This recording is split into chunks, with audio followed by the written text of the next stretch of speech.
Now let's return to the Harbour Bridge march and the release of more hostage videos. And joining me now, Israeli Deputy Foreign Affairs Minister Sharren Haskel. Sharren, thank you for your time. And there is so much to talk about. But firstly, I want to get your reaction to the Harbour Bridge protest yesterday. 100,000 people turned out. And just for your context, there's only around 100,000 Jews in Australia. Now, they claimed this was a humanitarian march, but apparently no care for the dying hostages. It's more than that, Sharri. I saw place cards and postcards of the ayatollah, flags of ISIS. Those are literally useful idiots in the service of radical jihadist terrorist organizations. These are people who are not ashamed, embarrassed from walking with a full-on pictures of the ayatollah, the Iranian terrorist regime.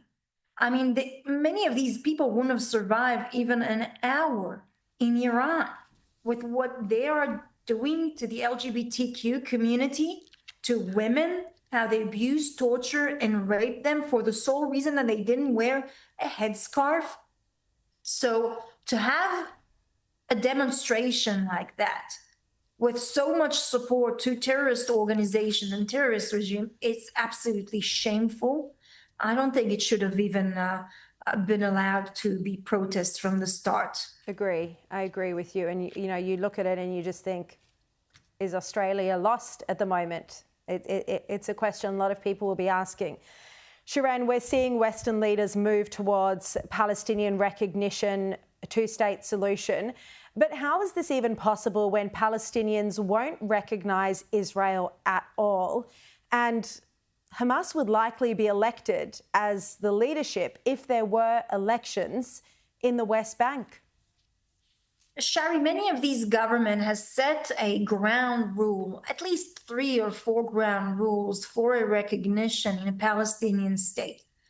In the last couple of weeks, all of these ground declaration rules or conditions flew out the window. This is like selling your morals, selling your moral compass and your values and your belief out the window.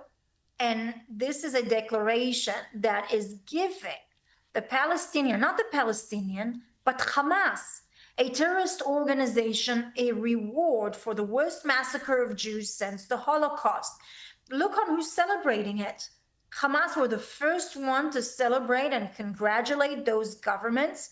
The fact is that one of the leaders of Hamas, Ramzi, said 2 days ago in an interview that those declarations are a fruit of the 7th of October massacre.